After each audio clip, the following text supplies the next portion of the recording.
it was incredibly tough. Like, I think we started at 2:00 in the afternoon and rode through the night and finished at like 3:00 in the morning. Not sure Gerard would have appreciated me sending him a message at 3 a.m. saying, I won. Yeah. He was probably awake watching the live update. Yeah. This podcast is brought to you by TriVelo Coaching, where we help triathletes and cyclists like you train smarter to race faster. I'm your host, Jordan Donnelly, and on my left is former Australian Ironman Champion and head coach of TriVelo Coaching, Gerard Donnelly. Today, we have a really exciting announcement that we are launching our second podcast, the Alt Route Podcast. We're finding more and more people are turning to alternative cycling, training and racing events, and we think it's worth talking about. Therefore, the podcast will be bringing you training and racing advice, event updates, and analysis of the professional gravel racing scene. Now, this podcast is going to be hosted by our cycling coach here at TriVelo, Nick Locandro. Not only is Nick a highly talented cyclist himself, he's an enthusiast about everything to do with off-road cycling, gravel, mountain bike, and anything adventure related. This Alt Route podcast is dedicated to covering the exciting and challenging off-road and alternate events that are growing enormously in popularity around the world. So if you're a fan of anything off-road, then this podcast is for you. And Nick will also be joined in special episodes by professional cyclist Brendan Trekky Johnston.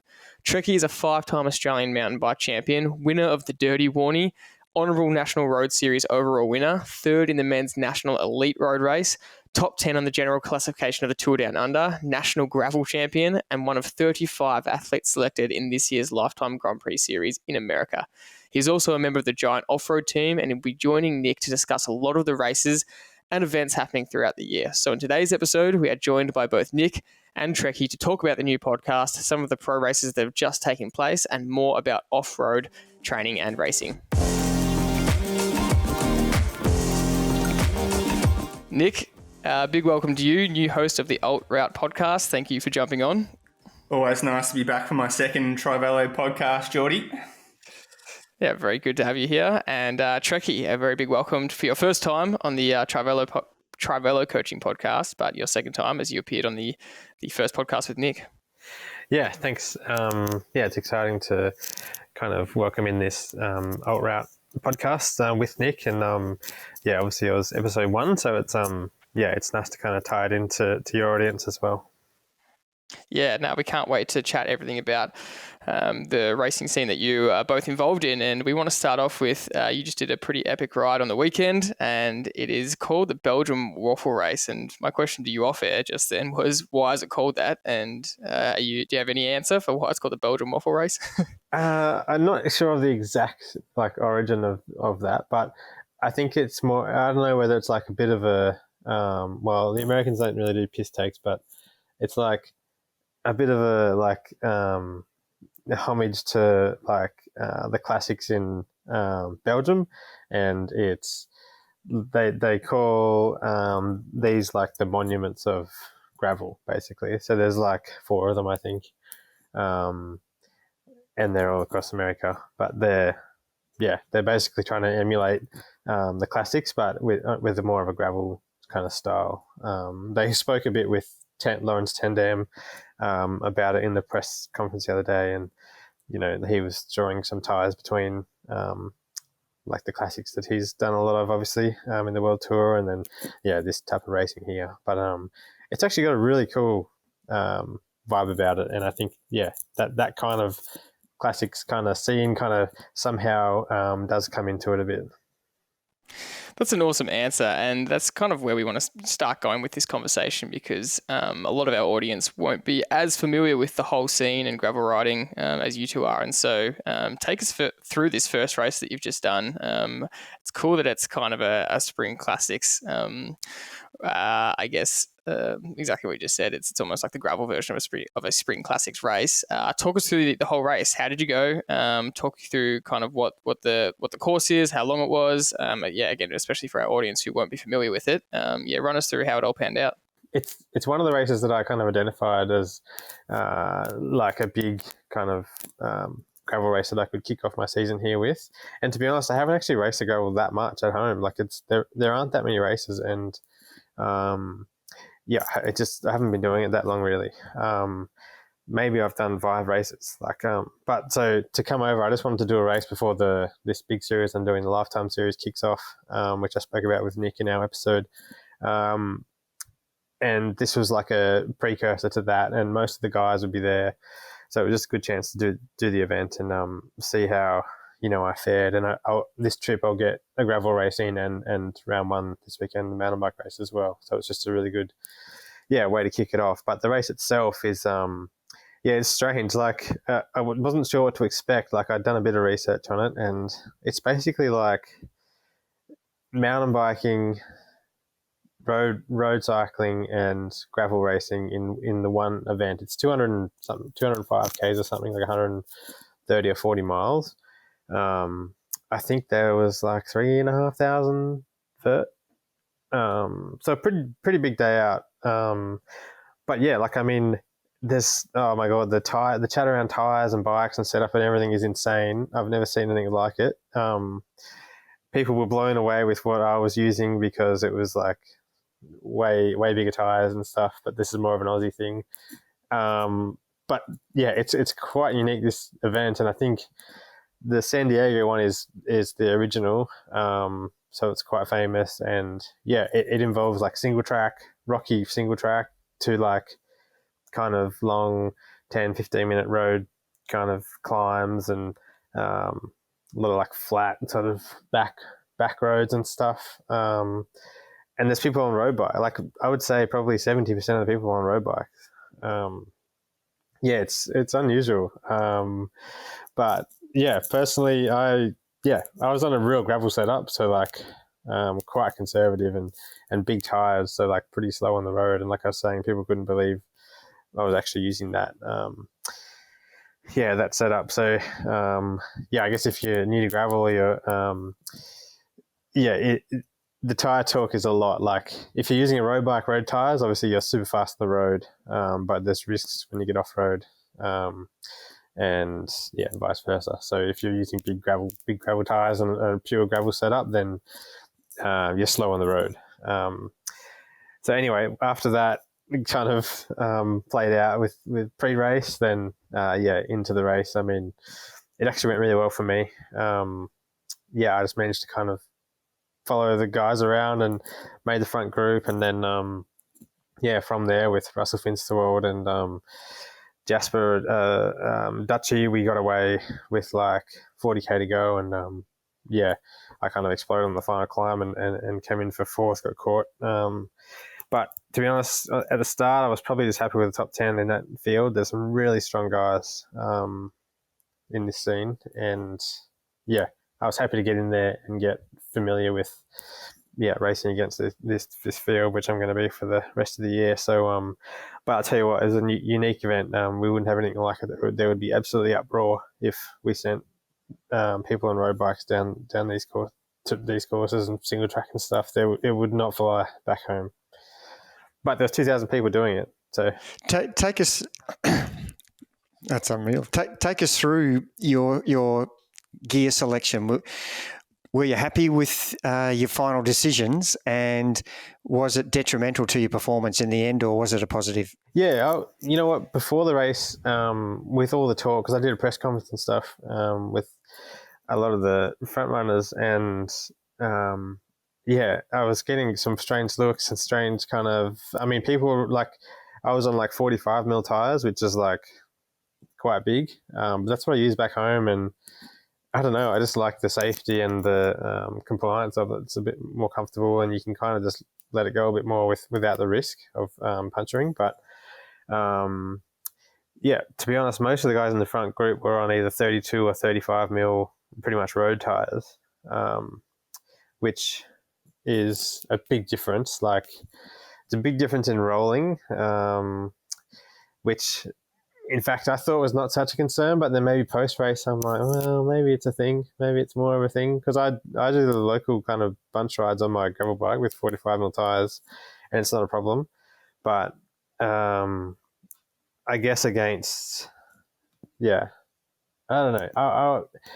I was before the race, I was trying to like hang strong with my mindset and stick with it. And I think post-race, I probably would have just gone down to maybe a 40, So minor decrease in size, but I think still that would be bigger than everyone else anyway. So I don't know. It's probably something I'll learn more about throughout the year, but then I was saying to myself, like, well, maybe I wouldn't have made it to the point at where there was 3 of us left. You know, if I had smaller tires, maybe I took a risk and got a puncture or a crash or whatever. You know, like it's hard to say whether it was a good or bad choice.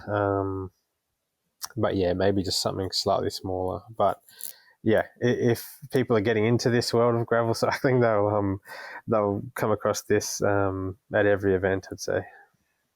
Yeah, I think it's one of the really cool things too, Trekky, about this style of racing is that, like we talk about road racing, everyone's kind of got pretty similar bikes, pretty similar tyres, pretty similar rim widths when you come into this world. And there's so many different things people talk about, whether it's tyres, aero bars, which is kind of another controversial thing in itself. But are you someone that, like Dylan Johnston, who wants all the aero stuff and he's gone in and done wind tunnel testing with all specific gravel, and it's such a dynamic and discipline that's ever changing. And it's not just for the pros, but you see so many just your general riders talking about this stuff as well. So it's pretty exciting, I reckon, and it gives a really nice different component to it.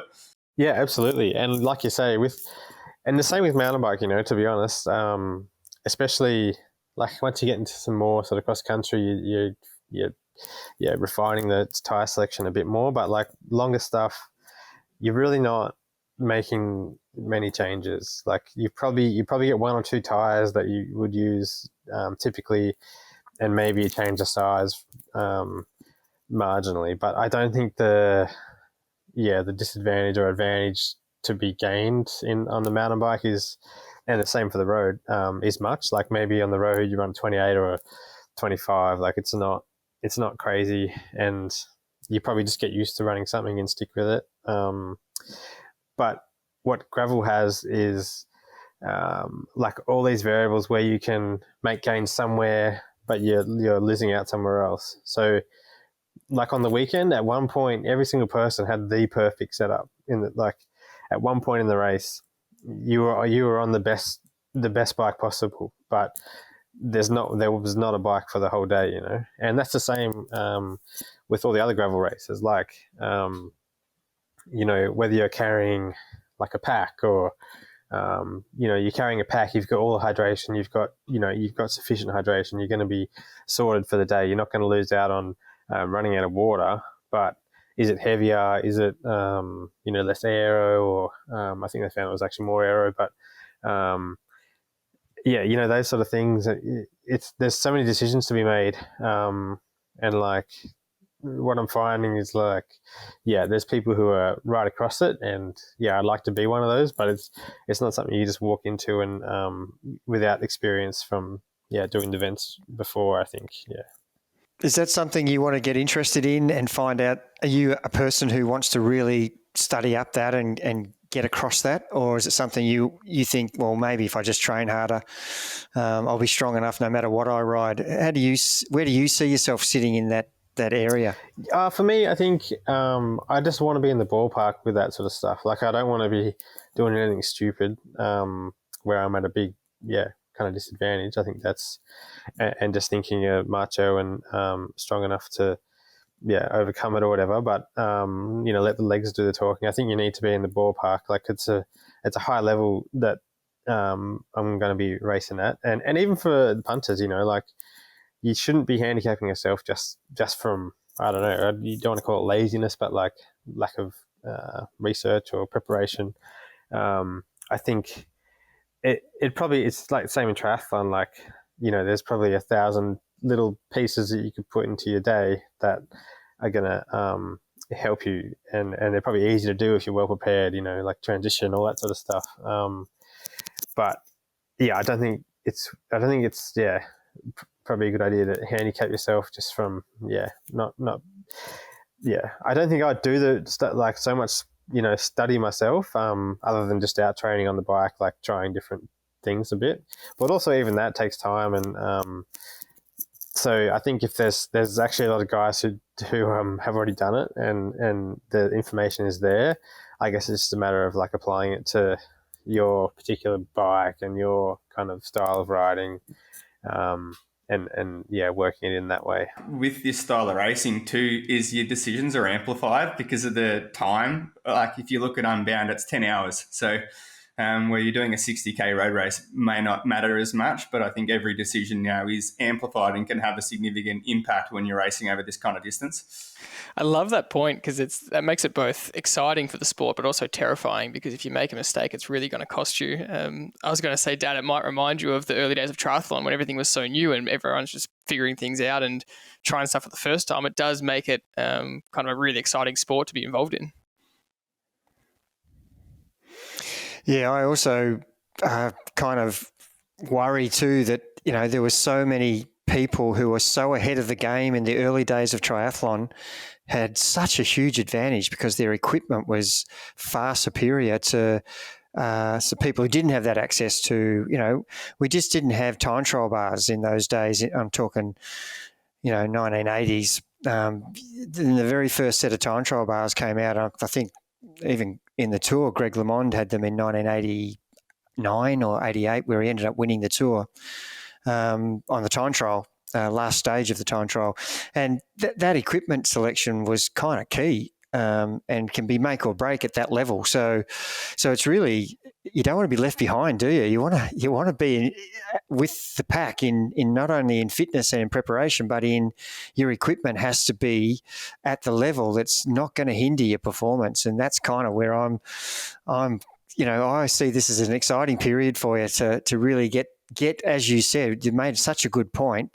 Find the people who've already trialed all this stuff and then use their knowledge to see if it works for you and see how, you do those bunch rides where you're riding 45 mil tires, go and do that same ride using 35 mil tires and see if there's any difference in, just do your own little experiments about how you perform, just changing one thing.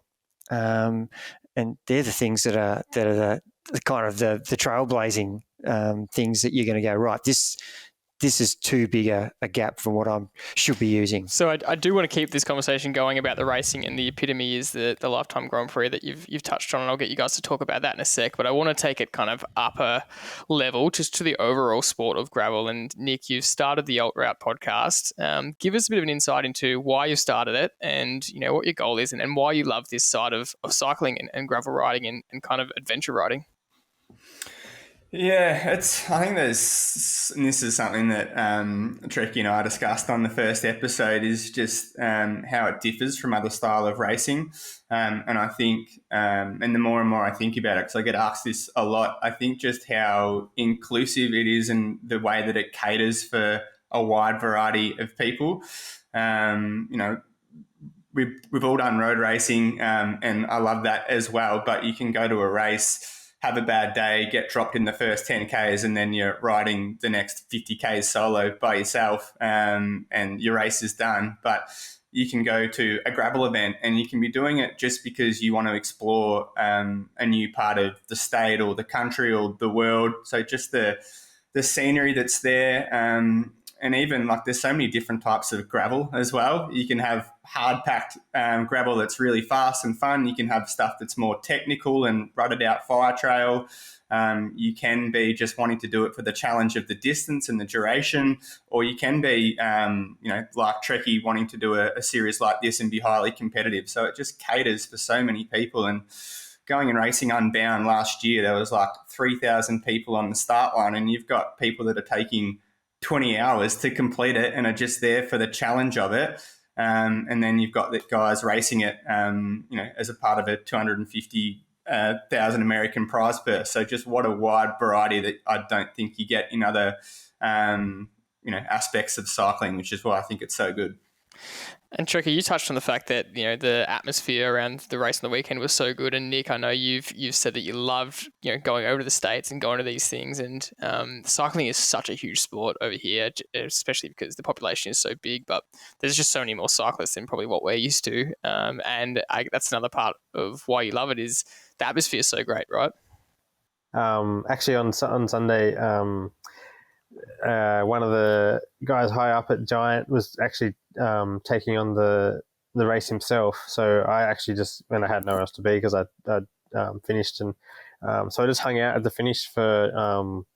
I mean, I think he took 12 hours to do it, or close to, and I took 6. So because I hung out at the finish having a beer, and but what was interesting is, and that's more of a triathlon thing too, I think, or like Ironman. There's people finishing all the time, but here, like as well, it's kind of amplified for cycling. There was people coming in all day, and like their kind of crew were there assembled, and like everyone's so amped and like so pumped for these finishes. Like everyone's. It's a little bit cliche, but like everyone is achieving their own kind of goal that day, which is really cool. That's something that road racing will never have, and it's just the nature of how it is. You can't have people out on the roads for 12, 13 hours. You can't just shut the roads for that long. Gravel cycling, they can have it on back roads where it's not a problem to kind of have half the road closed or sections, and so I think the atmosphere is fantastic, and everyone was pumped. I think it's a bit. I keep saying it's a bit different over here. They seem like they're more accepting of, the challenge, and like I was saying with the course itself, and how challenging parts of it were. But everyone was coming in; they were amped. No one seemed to be. Yeah, they were just stoked to finish it. So the atmosphere was great. Is that your experience, Nick? Yeah, like it's so funny, and you even see it from the pros too. Like they'll finish their race like at Unbound, and then they go back, have a shower, have something to eat, and they're back at the finish line till midnight, 1, 2 o'clock, cheering other people cross the line. And I think there's a real acknowledgement that the effort for the general rider is just as much as, if not more, for them, because they're out there putting in the same effort but for longer to what they did. And, I think sometimes maybe there's not really that same acknowledgement from a high-level athlete to kind of finish your road race. They get the win, I'm off to the team bus having a shower and catch you later. Whereas there it just seems like everyone's all on the same level, and there's a much more of an appreciation, whether you're doing it for Unbound 10 hours or 20 hours. I really like that aspect of it. There's no kind of hierarchy, which is such a great community to be a part of. Yeah, and I want to dive into your mindset a bit more around this, because it's a totally different sport to kind of what cycling is. Cycling itself is already endurance based, and then you guys are just taking it to the next level. And every week Nick messages me and says, come do this 700k race with me, or I just go, Nick, I'm not interested in that, but you just love it. So explain why you love it, and Trekky, you can give an answer after as well, but you're just taking this endurance to an ultra level and that extra level. Explain your love for it. What is it about it? Yeah, it's really funny. I think I've always really liked the traditional long races on our calendar, which would be like the Melbourne to Warrnambool or Grafton to Inverell, which are like 6-7 hour races. And they're always the ones that I loved the most. And then it's always been like, I think, how much more can I challenge myself? So I think there was the first off-road one that I trained for was the Thunderbolts Adventure Ride, which was, I think, 260 Ks with 6,500 metres of climbing in New South Wales, and that took like 12 hours. And it was incredibly tough. Like I think we started at 2 o'clock in the afternoon and rode through the night and finished at like 3 o'clock in the morning. Not sure Jared would have appreciated me sending him a message at 3 in the morning saying, I won. Yeah. But he was probably I awake finished, watching the live update. Yeah, I finished that, and it's like, what's the next challenge? Like, how else can I challenge myself further than this? And then it was Unbound. That's always, I think, probably the biggest race for any gravel racer on the calendar, of that being such an epic challenge. And was fortunate enough to go over and do that as well. And then finishing that, it's like, and I'd messaged you, Jordy, it's like, oh, there's this awesome race in Spain called Badlands. It's 700 Ks and 7,500 meters of climbing. So it's kind of like, almost just this finding where your limits are. And yeah, I think that really excites me.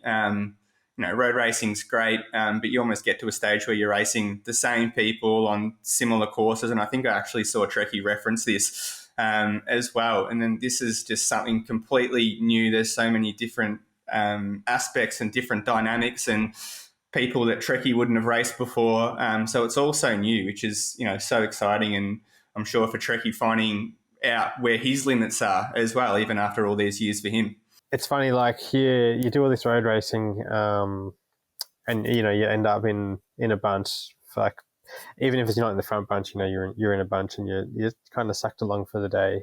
Generally, sometimes it goes really well and you're out the front and you're in group 3 or 4 or 1 or whatever. But in the gravel, it's like there's just a bit extra grip during the day. Like on the road, the road's a bit stickier. Like you're having to work for the speed a bit harder all day. So naturally, everyone's working a bit harder. The group gets smaller, and you're going to end up on your own at some point pretty well. And I think then you're on your own. You've got your own kind of challenge to get to the finish in the best place possible. Whether that's winning or whether that's just completing. You've gotten through that like grit of the day and made it to the finish, which I think is like quite appealing for people. And yeah, for me, like, I don't know, what I'm finding is like the race 7 hours, race, or like, I'm doing some long training as well. I feel like from 4 hours to like 10 hours now, it just almost feels the same. Like, I don't know, it's strange, but I think you just get really good at like kind of pacing yourself or managing your effort, and fueling. I think fueling's a big one on the gravel because I think you're burning more calories, and you need to like really be on top of that. And if you're on top of that, then I feel like if you're well trained, the longer you go, you kind of, I don't know, it's not so different. But for sure, like completing a race that's 200 Ks or 300 Ks, there's extra satisfaction in that for sure. Then, and like I say, there's a portion of that you're gonna have done by yourself, and not be sucked along in a group. So it's kind of gratifying to know that you've, just by the nature of the beast, that you've got yourself through that race rather than being in a group and towed along at any given point, sort of thing. We really have a period, I think, of people who are really challenging themselves in across a lot of sports, and you see ultra marathon runners, 100K runs, 160K runs. The Mont Blanc Challenge, I'm coaching Rachel to that. It's 160K. It's epic amount of elevation. You've got so many gravel races that are, as Nick said, up to 600K long, and Ironman was the big thing in the 80s, and it's almost like that's come back again, but in a different sport. And people used to think back in the 80s, this sport won't last. Not many people want to do it. In 30 years, there's just been literally millions of people have done an Ironman. And do you think that gravel will have the same attraction? And there is something people want to do to challenge themselves. It's quite clear to me that the longer, the harder, the more enduring, the better. And do you see that in gravel as well? I'm not just talking about you at your level. I'm talking about the age grouper, the 50-year-old, even the 20-year-old who just wants to ride his bike and be challenged. Do you see that as something that's going to really take off, or where do you see it going? Oh, for me, I think seeing it on the weekend, I think here it's en route. Like it's liftoff has happened. Like there's 2,000 people taking on this crazy challenge, and like Nick was saying, at Unbound there's 3,000 more, 4,000. Like people love the challenge, and it's very adventurous as well. I wouldn't liken it to, not that I've done an Ironman, but my dad did so I know kind of a little bit, but like it's not like Ironman in that sense, I wouldn't say. Definitely challenging, but like you just get so far out into the course or whatever, and you end up by yourself, and shit goes wrong, and you've got to kind of be prepared. You got to carry your own stuff, and you've got to be prepared for that.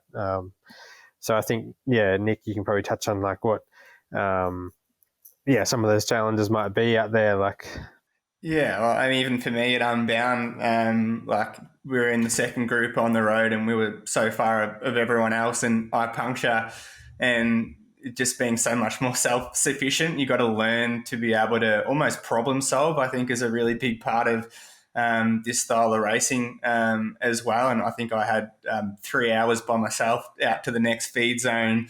A lot of it, there's no volunteers out on course telling you which way to go. They give you a GPX file, you upload it to your Garmin, and you're doing it yourself. So there's just so many different elements to it that, absolutely, it's a physical challenge because of the distance and the time. There's so many other more mental challenges as well to it. It's just like almost this perfect combination of so many different dynamics into it, which I think people are finding so appealing. And it's funny, you look at America, and like you can't deny the amount of participants that do these events, and there's so many of them. It's not like there's just one or two.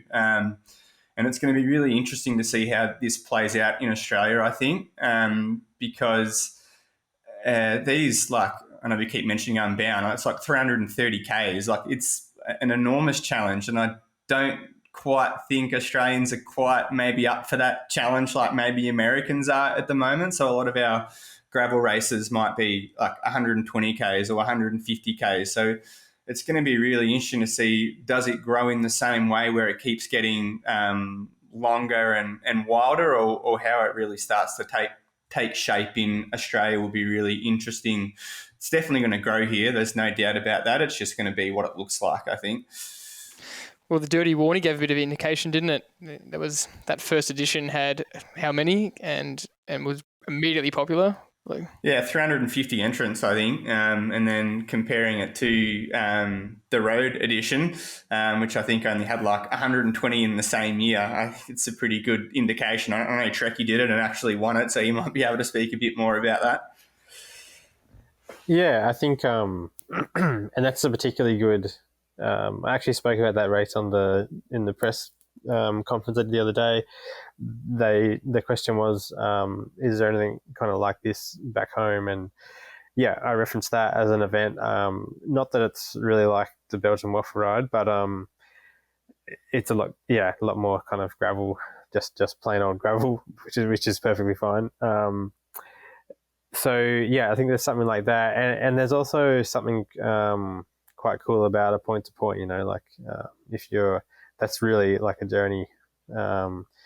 Which is appealing, I think. Although logistically challenging, there is that big element of starting somewhere and finishing somewhere else. Like like my dad used to do like the George Bass like surfboat marathon. He did like 10 of them, which starts in Bateman's Bay and finishes in Eden.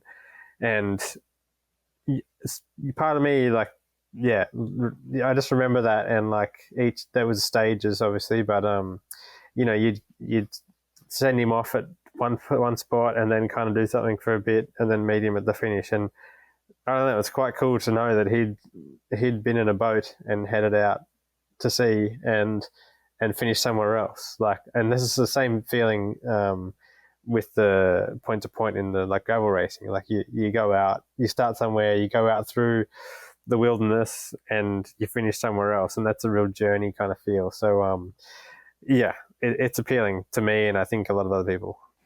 Well, one of the most used terms on this podcast is 3 peaks. I think we mention it every second episode, but it is a great example of a lot of things to do with training. But Dad, I'd love to know your thoughts on potential Australian participation, because there is this massive appeal among cyclists to do the 3 peaks challenge, because it's an 8 to 10 or 12 hour cycling challenge. And there would be a big element of the fact that not everyone can do an Ironman, not because they can't complete that endurance, but because they either can't swim or they can't run. It's their bodies are just too worn down, or had too many previous injuries where they actually just can't complete a marathon. And that is a limiter for triathlon. Whereas with cycling, a lot of people turn to cycling because it's a lot more injury free, despite crashing, etc. So I imagine that the amount of interest in something like Three Peaks and the amount of inquiries we get, Dad, would you agree that shows there is a level of enthusiasm for more ultra endurance cycling events? Without doubt, Jordy, I think it's a great example. If people are really willing to do 4,000 metres of climbing, and potentially 16 hours of riding, I would never have thought that in my wildest dreams that event would be the event that it is now. And it is one of the key events that cyclists go to for the challenge.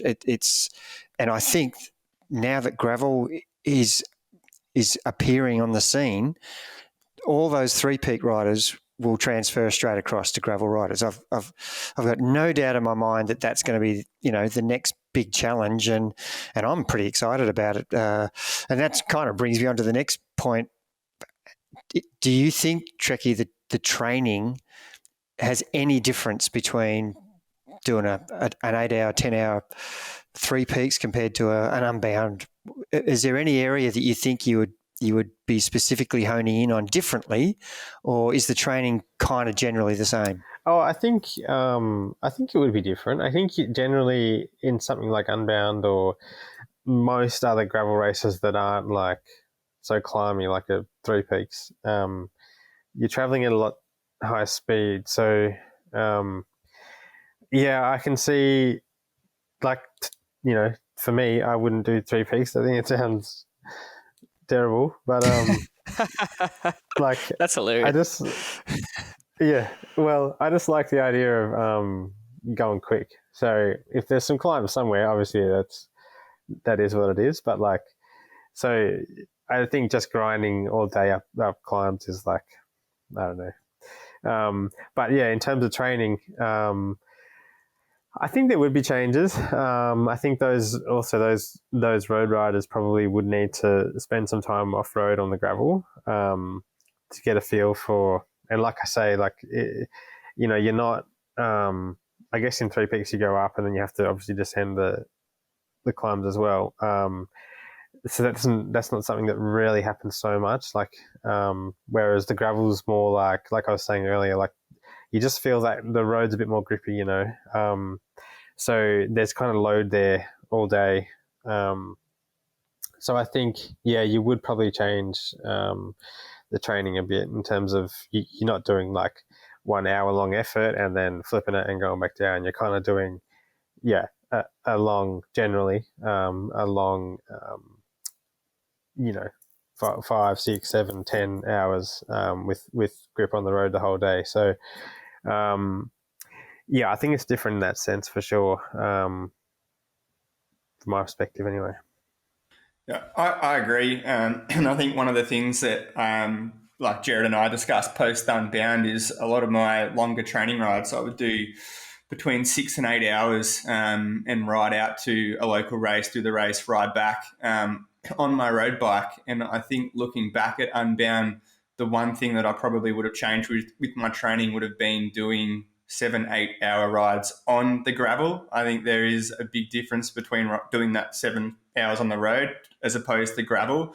And I really liken it to riding on the kicker is similar to riding on the gravel. It just feels like there's always a resistance there and there's no free Ks. So I think, there is very much different training for the gravel, even though very similar concepts in terms of you can't just do all zone 2 training and think that that's going to be all good because you're doing a 6, 7, 8, 10 hour event.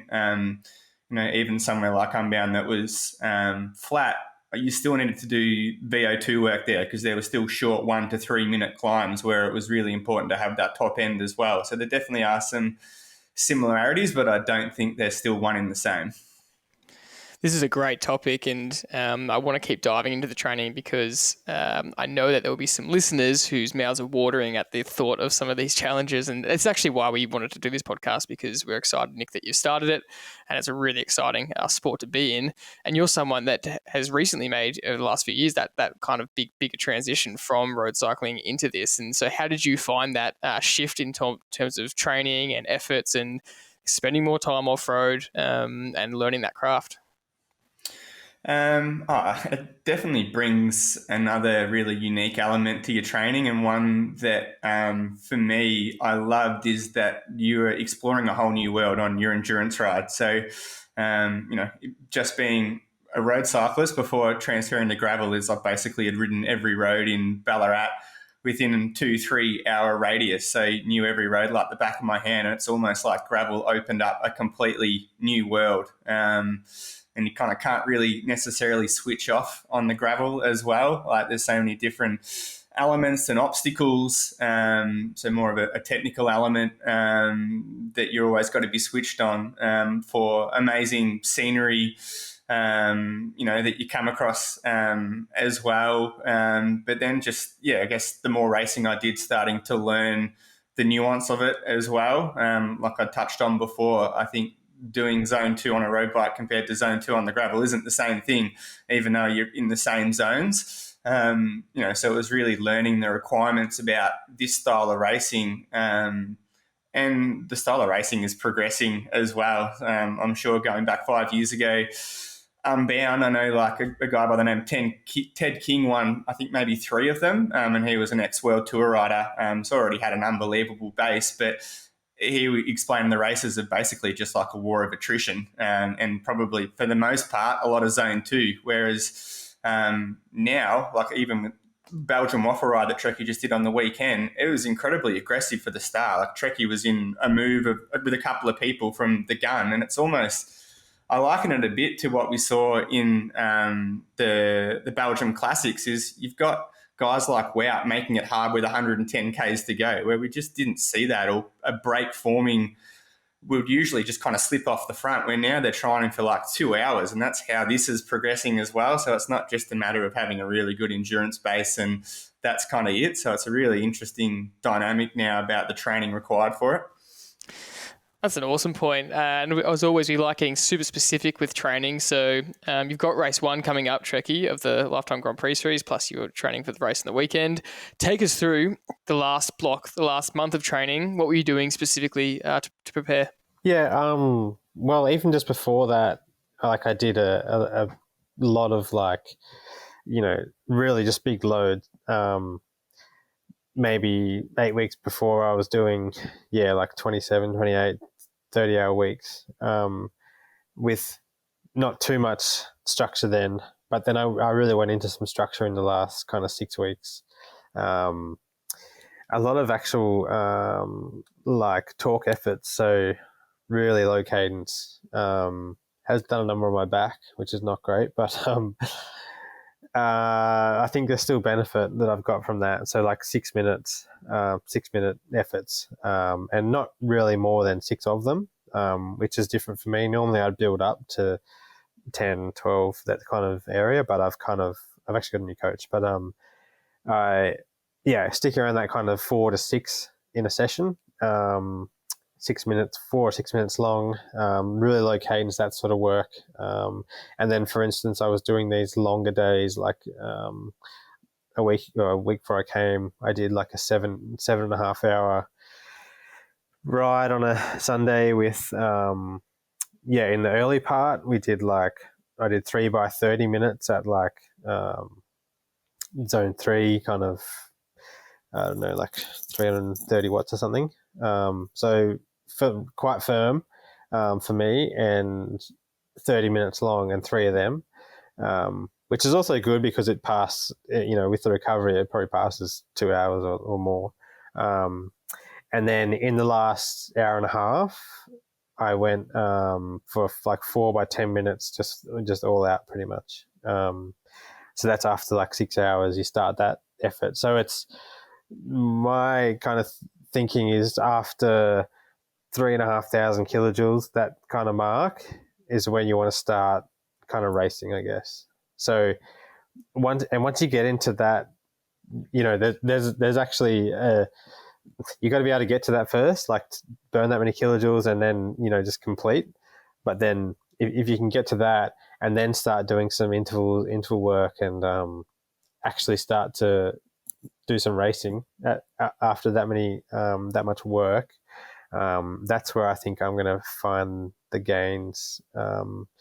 Personally, just I've always been okay, over the longer distance, but what I need to do is lift to another level, and I think being able to kind of do that sort of work in the last couple of hours of a 7-8 hour day is where I'm going to see benefit for myself. And I think people kind of wanting to follow the same kind of races, and I mean the reason I'm doing it is because at the front is going to be, that's when the moves are going, right? Like, although earlier as well, it's different following moves after 3,000 kilojoules than it is, at the start. So, that's my kind of rationale with the training focus. How is that looking? That's your endurance specific type of race preparation. What do the other sessions look like during that week when you've done a 7 hour with, 4 by 10 minutes of really threshold at your limit? What does it look like after that and a few days later? And is there any other intensity sessions that you're doing during the week? To be honest, not really. Other than those torque efforts, which are actually, they end up being quite. It's at like, it can be up to 100 Newton meters, which I don't know if people are doing these efforts as well, but you end up with it's probably beyond threshold by the end of 6 minutes. So this real low cadence work is pretty new for me, especially at, there's the old school SE, which is just grinding away with, you might be like zone 3 or 4. This is probably higher. And especially by the end, it really starts to escalate, I guess. So beyond those, and then those longer couple of days in the week where I'm doing threshold towards the end, the rest is probably just, more endurance work. I find that enough, to be honest. I might have the occasional 45-second kind of those VO2 sets, but the low cadence and then those longer days of threshold are kind of my focus at the moment. We had Dylan Johnston on the podcast, and he spoke about how last season one thing he would like to try and do differently is avoid a bit of burnout that he just felt with the relentless racing. He was not recovering that well, and probably in patches just did a little bit too much in between, and then tried to keep topping up that endurance fitness, and kept up the long rides in weekends where he wasn't racing. And then he found by the end of the season he'd really just cooked it. So this is pretty tough for you because you're trying to do this series traveling from Oz. You're not staying in America. That's correct. You're not staying in America the entire time. You're traveling back and forth. Is that right? No, well, I'm doing this first trip, and I'm going to come back next week, and I've got like 5 weeks at home, which I'll just purely use to train for, and see the family, of course, and train for Unbound and onwards. The rest of the season basically. But once I come back at the start of June, I'll stay here till October, and the family will come over for 3 months as well. And then how do you plan on approaching that that load management and avoiding that same feeling? I think I'm in a really good spot at the moment. I'm not here this weekend as round one, sort of expecting to challenge for the win as such. I'm probably in the ballpark, and I think I've made really good gains in the last 6 or 8 weeks, and I think I have probably gone to closer to that level that I want to be at. But I'm also mindful of the series itself actually just really suits me. So if I can have consistent rides at every event, that's going to be my strength. And I think that's what I need to focus on. So like coming up really well for one race, I'm probably not going to try and do, I think. And I mean, it's interesting because we've not really had to worry about a series before, especially one that lasts from now till the end of the year, basically. So it will be new, and maybe I'll find the same challenges that Dylan did. But yeah, I think I'm going to go pretty heavy in the early part of the season, and then I guess try and manage like maybe better than perhaps he was able to throughout. So yeah, I'll be in Colorado Springs, so I'll actually be a bit of altitude as a base, which I think I'll just have to be careful with a bit. There's a couple of events at altitude as well, Leadville. So yeah, to be honest, I'm not all across it, and I could fall in a heap, but we'll see. I think generally my body copes well with the load. It definitely has in the past. But yeah, this is a new challenge for sure. So yeah. Nick, take us through. Firstly, just take us through exactly what the series is for the listener. And I mean, it's a big reason why you started the podcast. You fell in love with it. You love observing it. You're very across all the riders, how the events work. So explain to the listeners, what it is and kind of why you started a podcast around it, as well as all other types of riding. Yeah, it's definitely one I fell in love with, George. It's just a completely new world around gravel, which is something obviously I'm so passionate about, especially after getting to race Unbound and getting to experience the culture there, all the athletes, the different abilities, the environment, the crowds, the expos. But the Lifetime Series is now 7 races. I'm pretty sure, Trekky, is that right? It was 6. Yeah, now it's 7. They've added in a new event this year, but basically there's a split between mountain bike events and gravel events. And it's really unique in terms of what we were talking about, is it literally lasts the whole year.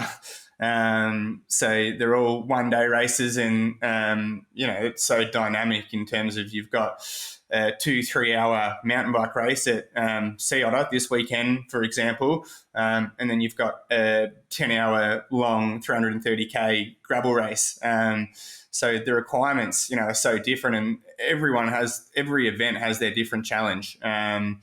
Whether it be Leadville at altitude that are super long climbs, or a technical mountain bike race. So there's just so many different elements to it, and I kind of love also that there's no teams; it's just individuals. Their approaches are all very different. They've got their own sponsors. A lot of these guys are gravel pros, so this is what they get to do for a living. They get to pick and choose what events they do.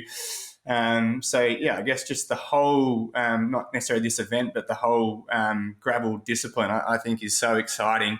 And then to have a series where there's 250,000 American up for grab for the winner of who accumulates the most points throughout the series really does make it something that you can do for a living.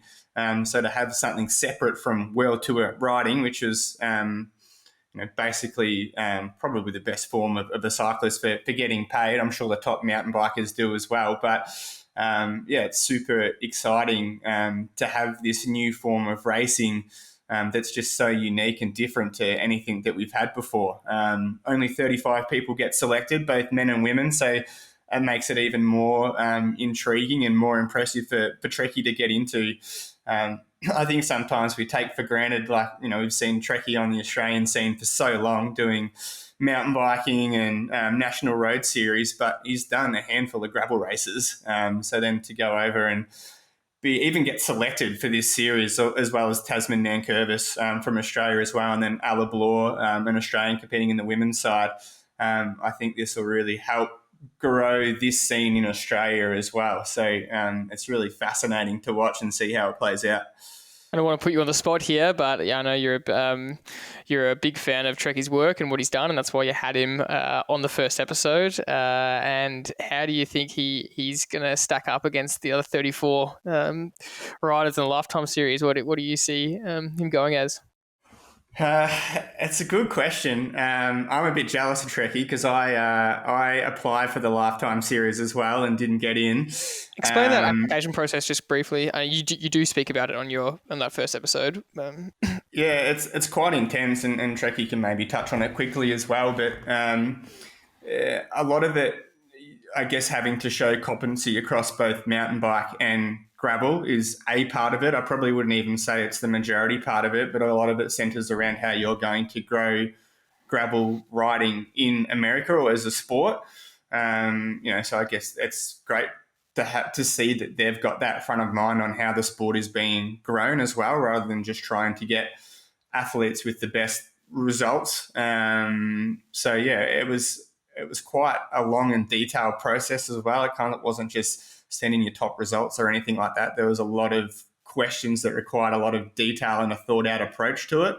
Trekky might be able to speak to that a little bit more. Yeah, I think, and having made it through that process and gotten in, like further to that, they're so on that you can really see what the goal is, and it's not. The number one goal is not to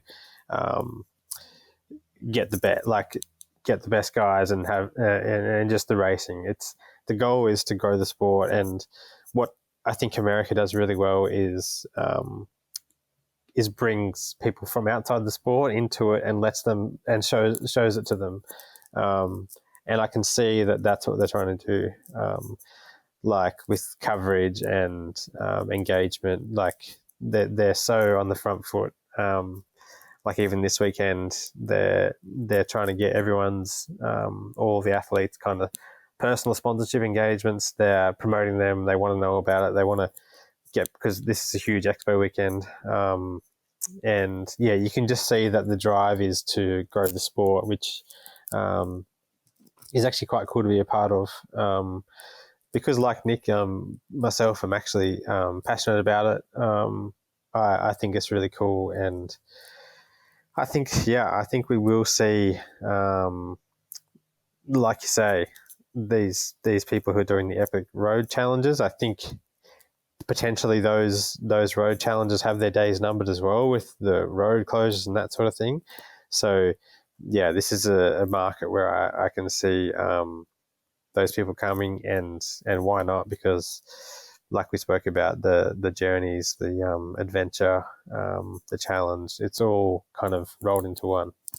Even the race promoters have got more opportunity with less costs for having to close roads and get permits from, local authorities and police. I just think it's got so many positive aspects to it, and you can't have races without people running them. And if the process to run a race is far more seamless, then there's going to be more opportunity to hold more races. And as you said earlier on the podcast, you just can't close roads for that length of time. And really, the local population will be up in arms. Whereas, when you're off road, it's just got so much more opportunity. And I'm sure race directors don't want to run races that haven't got enough people in it to make enough money.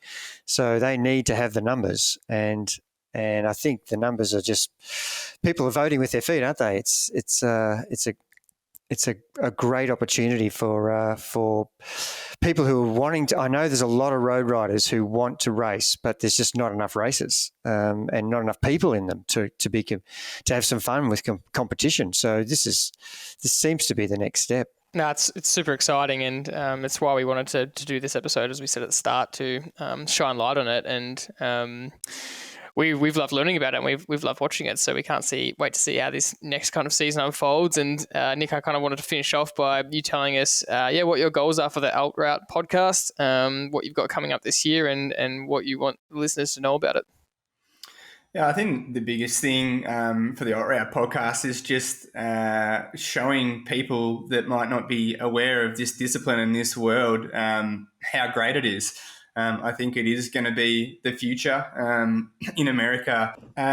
Just getting to share different people's stories. So if we can even start to get, I think we're going to have Isabel King on the next podcast. So getting to share the stories of some of the American riders, and just whether that's being in the Lifetime series, whether that's people doing like the Indy Pack ride in Australia. There's so many amazing events and different people with different stories and different challenges. So get to share that with the listeners, and as well as different setups and bikes and places to ride around the world. I think there's just so much that we can cover and share with people, which I think is really exciting. No, I'm pumped for it. I love that you started it, because you're super passionate about this, and you're so across everything involved in it. You've got your pulse on the finger massively, and so can't wait to hear the conversations you're going to bring around it. And you did pick Trekky for episode 1 for a reason. He's got plenty of unreal results to his name already. Can you give us a brief outline of why you rate him as a rider and why you had him on episode 1, and what the listeners can look forward to in episode 1? Trekky's results really speak to himself across all disciplines. He's ridden the Cape Epic. He's third in the Australian National Championships on the road, overall winner. The National Road Series, Australian Gravel Champion. The list goes on. I was very interested to see how Trekky would go in the Lifetime series, but I think one thing about Trekky is no matter what level he goes to or what step up he goes to, whether that's from the National Road Series to Nationals, is he always makes that step. And even though he's a phenomenal rider, he doesn't just rely on that. He's very inquisitive, wants to talk to people that have gone there, done it, have the experience. And I think he's done the same for the Lifetime series, which is why he goes into race 1 after a couple of series and does really well. So I think he's going to be right up there, and really excited to see his journey. And then him also really helped grow the sport by doing this series here in Australia as well. Unreal. So if you want to hear more about his story, there's heaps to it. You've had a really cool journey. You had some big challenges, which you actually talk about in that first episode of your cancer diagnosis and getting through that, and then getting back to this point now, which is pretty amazing to hear. So it's an awesome episode. Go listen to it. The Alt Route podcast is now on all podcasting platforms. Can't wait to hear what you guys have got planned for the year. And as we said, Trekky, you're going to be jumping on episodes throughout the whole year to go through the races as they come in the Lifetime series, talk about your experiences, talk about experiences with other athletes. So we can't wait to hear it. Thanks, Trekky, for jumping on. I really appreciate your time. Yeah, all good. No, I'm actually really pleased that, you guys and Nick have collaborated, and it should give me another avenue or vehicle to kind of bring the stories from here back home. And I think people are interested, and hopefully, more and more become interested. Well, that's it for this episode. Thank you, everyone, for listening as always, and we'll see you next week.